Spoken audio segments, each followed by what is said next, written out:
The B.R.A.T Show, inspiring every woman to be bold, relevant, addictive, and transformative.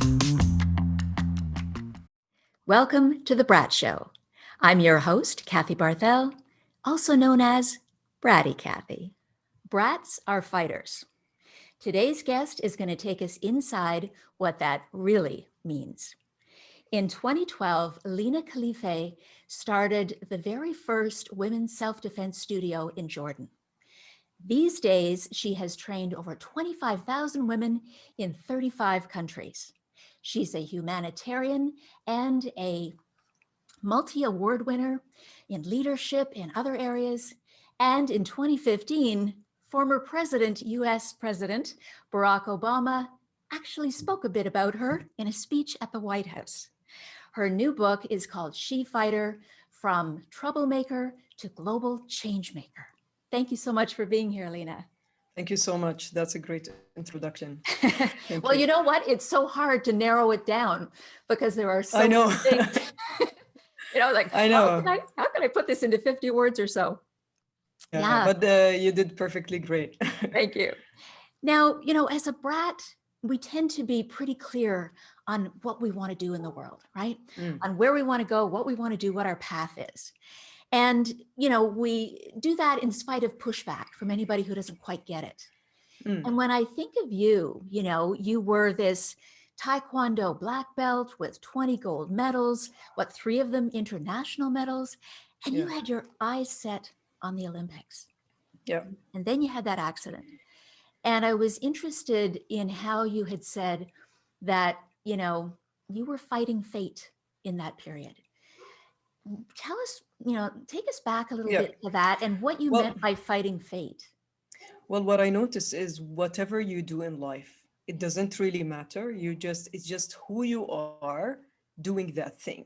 So for example, when I thought I was really young, I was like, when I took my black belt, I was 15 years old. And then after that, I started competing. I was really good. And people were like all eyes on me, like, how come a girl 15 years old just got her black belt is winning gold medals and silver medals against women that has been going on for many, many years being champions in their own weight category. Because I was all my eyes and my focus and my attention were on winning, winning. And then I was completely focused. But when there's some kind of shift in your, let's say, taking you from one path to another path, when you're that focused, it's hard to make you change that path unless something major happens in your life, like an injury. Like for me, it was the first thing when I was fighting fate, because I thought, that's the thing for me. That's what I want. That's it. That's what I want. Whether God likes it or not, that's what I'm gonna do. Yeah. I was focused. I did a lot of training. And then what I noticed, the first, as they say, whispers were kind of people in the federation started rejecting me.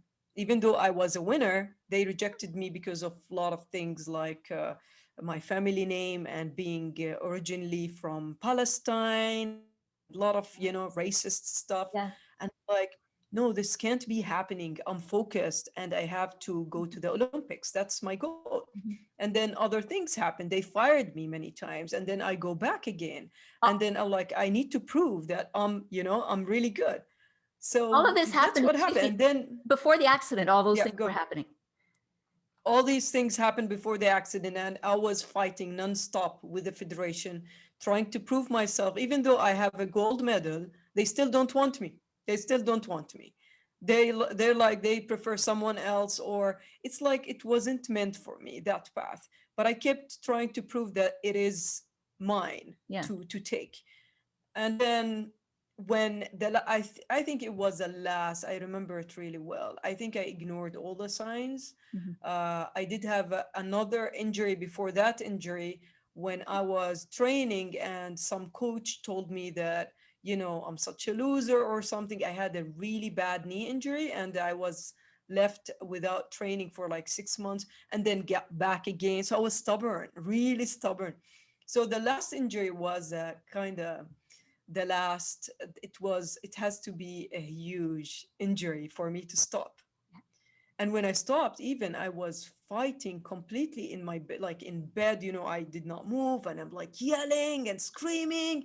It's like, why did God did that to me? And all this anger got out. Yeah. And I still have that part of me every time my destiny shift or wants me to go to another path while I'm focused on one path. I'm like, no, God, why? Why? I invested a lot of time, Yeah. a lot of energy, a lot of money, a lot of everything in on that path. Please let me continue. Yeah. But then it's like it's never in your hands. That's what I realized. You just have to you wouldn't obey really fast, but it's like fate. We always say that, like you never know what's best for you. Yeah. But I always say I'm older now, but I know I faced that before. But then I say, you know what? Maybe it's best for me. Let me just calm down. Like calm down, stop fighting fate. I still fight with fate until now. Until Well, now. it's interesting because we, especially when, we tend to think, the expression that's your North Star, like that's when you want it so badly and you're so good at it, it's like, how can you not think that that's your path? And then to have this wild, severe awakening that, well, what I thought was my path is not my path. Like that's very mature really for a teenager to, Mm. you know, I would Yeah, yeah. to come. Um, I think like once you're prepared, I think that's when you've taken to another path. You're Yeah. done here. Like you're done. You can't give more. That's why some people even like, they life is works in a really interesting way that we do not really fully understand, even science. Mhm. But what I know about life, my experience is every time there is these feelings and whispers, and I start even talking to God, like, no, God, why? Why? I invested a lot of time. Like, now what? You're giving me that feeling inside of me that it's time for me to leave that path and head where? And then I start having this discussion. I think a lot of people also face that, like Oprah Winfrey, for example. She did journalism for a long Yeah. time before she did the talk show, and Yeah. then she realized her true passion is a talk show. Yeah. For me, maybe SheFighter is a journey to something else, to lead me to somewhere else. So I started believing that no matter what I do, it doesn't really matter.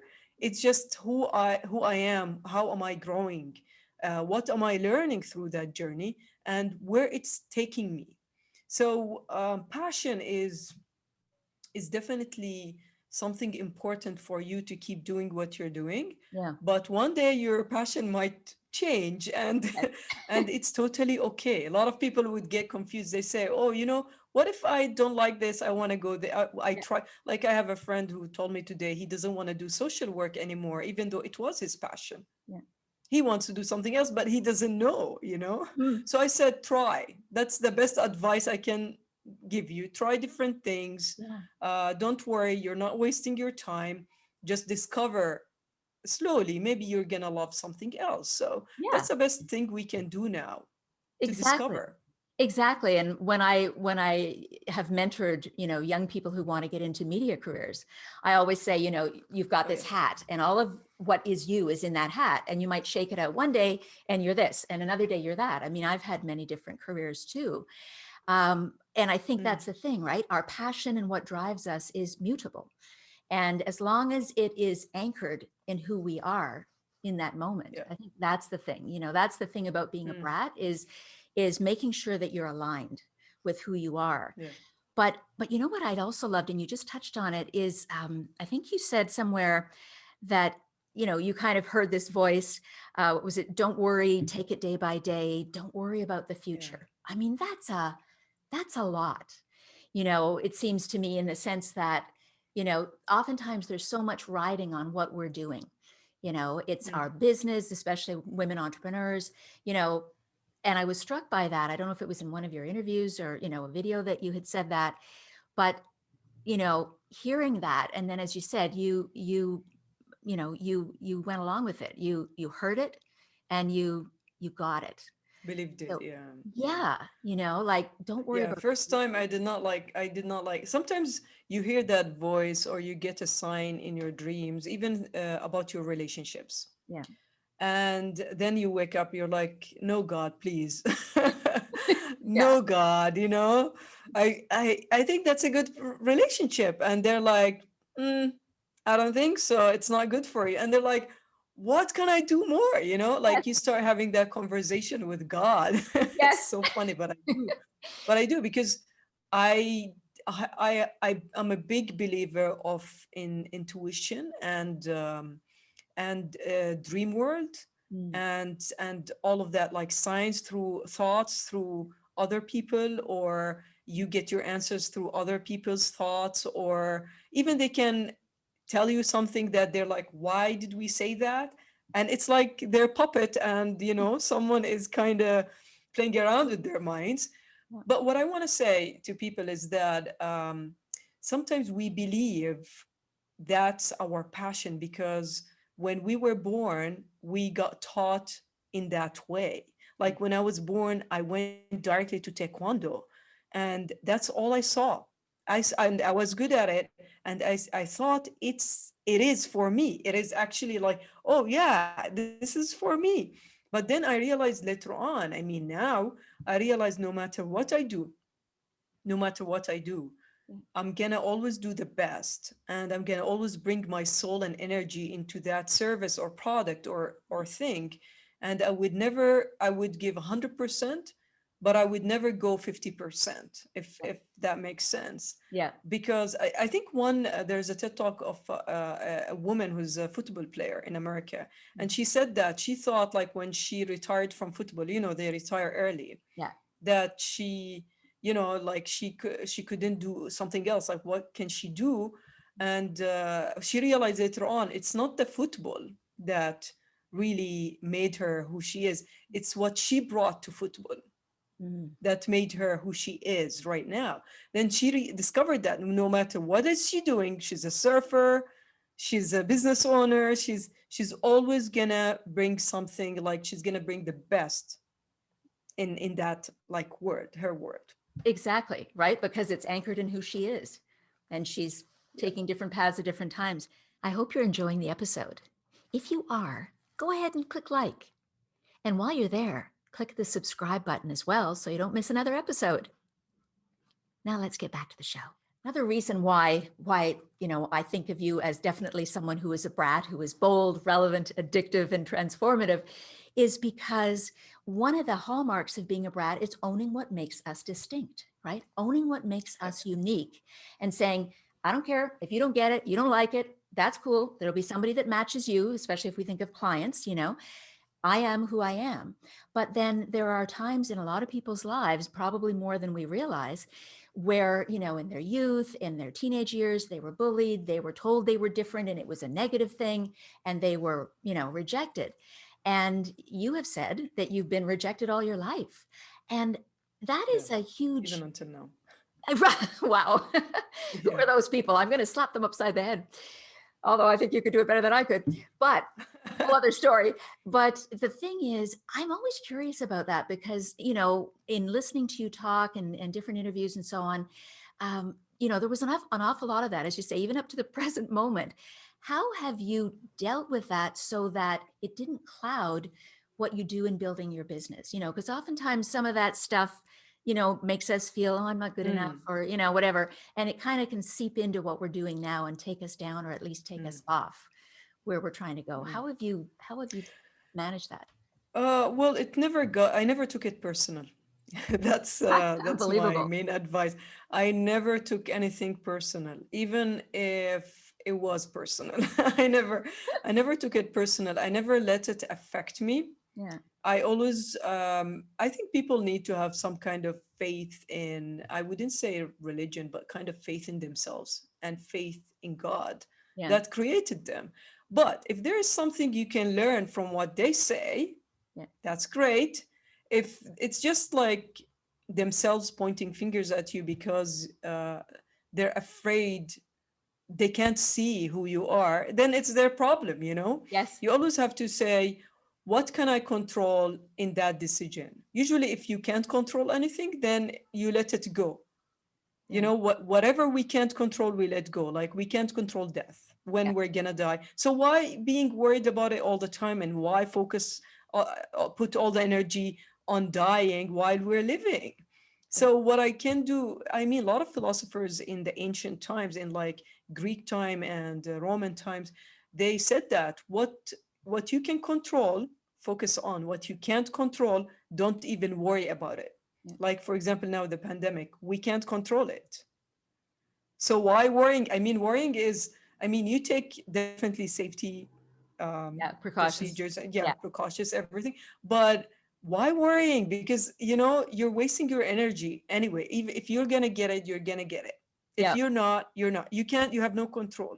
Yeah. Even if you do everything that they say you have to do, you followed all the rules, you might get the virus. So it's I always read about old philosophers, Mhm. because they were like, you can't believe it, they had like kind of full-time job just thinking, wandering and Isn't thinking. it? I would love that, eh? Yeah, it's just Yeah. amazing. I would love to join that kind of Yes. like group where we meet and we just think about life. You know, oh, what do you think about, you know, Yeah. can we control certain things? Oh, we can't control. It's like that's their main And focus. then they wander to the So, next tree and they sit down, and then they wander to the oh creek and yeah. they sit there and they think so. It's great. But everything they said, everything they thought about, and Yeah. it's just related to our times. It's the same. So if Hmm. we read more about all the philosophers like Yeah. Dante and Yeah. uh, Shakespeare, and Shakespeare is not a philosopher, but like other philosophers who Hmm. used to, you know, be with Shakespeare. Yeah. We learn a lot about those philosophers and how Yeah. they see and view life, and it Yeah. will help us in our way, in our life, in Yeah. our path and decisions. Now, absolutely. And that is absolutely valid. I completely agree. But I keep thinking of that little wee Lena who, what was the, when you didn't have that knowledge, you just must have had some amazing gut instinct and sense of yourself, because how old would you have been the very first time you remember getting bullied? Like I know you would go out to the street and want to play with the boys, and they Yeah. would you about Yeah, five very, or yeah, very young, really young. I actually remember this story. I think, kindergarten. so I three or remember four? flashes of like, but my mother told me how troublemaker I was. And this kindergarten were next to our home. Mhm. So I memorized the way. I mean, you know, even if you're a baby, you can still memorize Yeah, the way. yeah. What happened is we had a teacher who was hitting the kids every day in the morning for no reason, you know. Probably she hates her life, she hates her marriage. I don't care. She likes to hit. That's her routine every day, every morning. Good morning, kids. Open your hands, and we Oh, open our hands, really? and she hits us. Oh yeah, That was part of morning and exercise and all. hitting was being beating up kids were was allowed in Jordan. So, and for no reason, the teacher has all the right to beat up kids. So I just, that day I remember I was very nervous. I did not like to go to kindergarten. I even told my mother I don't want to go, and she took me there. And when it was my turn to get beaten up, I had a plan of beating her up back. And what happened is, I was the last desk. I remember that really clearly. And when she came, and I had a plan, when she comes to hit me, I'm going to push the desk on her with my leg, like my feet, and run from school. And that what happened. I pushed it, run really fast. And the school called I ran outside, and I went, sat on the porch of my parents' house. Yeah. And then they called my mother. They're like, your daughter ran from school. So, and my mother kept changing schools, but every time they keep beating me up, she has to go and fight with the school, why you do that to our kids. But it was like something that all teachers do. So but yeah, I mean, I think it also, this the I was playing I wanted to play with the boys soccer outside. They did not let me. I beat them up. They beat me up. Most of the times they win because they have like they're a lot of boys and they use rocks. So I learned since I was young Yeah. not to be spoiled, or pampered, or that's why I think I look at rejection completely different than other people. Do you It's have totally fine for me to be rejected because I don't take it personal. It's their problem, it's not my problem. I'm coming next day whether you like it or not. Did you have siblings? Do you have siblings? Or are you an only Oh yeah, child? I have one brother and two sisters. And what are you, the eldest, the middle kid, or I'm second kid. interesting? It Yeah. seems like I wonder if also part of it is having this, it seems, strong sense of justice and not liking injustice happening, because I know I've had that all throughout my life. And when I see an injustice, oh my gosh, it fires you up. You don't feel Oh yeah. fear. You don't feel, you're just on a mission to right a wrong. Do you think Yeah. that was part of it as a little kid, that you kind of came with that? Or somehow, Mm. like when you talked about why do the girls only get to do these things and not these things, and the boys get to do these things? Do you think that was part of Mm. that? Yeah, once, when you're younger, you kind of don't agree on a lot of things. You just say, I don't agree. And then you get beaten up. And then even adults will tell you, you should agree. That's a right thing for you. You don't question. And then you go and start thinking about it. I was that kind of kid. I did not agree with what teachers say. I did not agree with what society says. I did not agree with what my even siblings say or believe. I did not agree with my friends their beliefs. I did not agree with anybody. But what I could as a kid, I could not control the society or the world. What I was doing is just preparing myself. What happened is when I discovered my voice, and when you discover you have a voice, which is a very powerful instrument, very powerful, you cannot you cannot be silenced anymore. You have to speak. When you see something like happening in your family or in society and everybody's silent, Mhm. you speak and you say, hey, you need to stop this. Yeah. I don't like this. I disagree. This is racist. And it happens all the time with families. I mean, some jokes about, different things and homophobic jokes, or you just have to say, you don't have to give your opinion. You just say, I disagree. Yeah. You cannot be talking about this. When Mhm. you have a voice, I think Martin Luther King who said, at the end of the day, it's not the words of your enemies that you're going to remember, but the silence of your friends. Mhm. And Wow. that's so true. The silence of your friends. That's so true because one time I was harassed by a soldier here in Jordan. He was just making fun of the way I looked. And my friend was there and she did not stood up for me. I looked at her and I'm like, and she was laughing with him at me. I'm her best friend. And I kept looking and I'm like, she's silent. She's completely silent. And I said, hey, you're not allowed. So I defended myself. But then she kept laughing. And when we drove away, she said, well, he was funny. I said, why you were silent? He was making fun of me, and that's not funny. And she's like, well, he was funny. I said, he wasn't funny. He was harassing me. Yeah. And she's like, well, because he was funny. And then she changed the whole topic. But then these small things tells you a lot about people. Absolutely. These small things. A lot of people will stay silent. Yeah. But if y- if you're going to be the one who's going to speak, there's definitely consequences. Absolutely. And That's why I don't think that's why I don't think you're not going to be prepared to that moment. You'll be completely prepared. That's why you spoke. exactly. Exactly.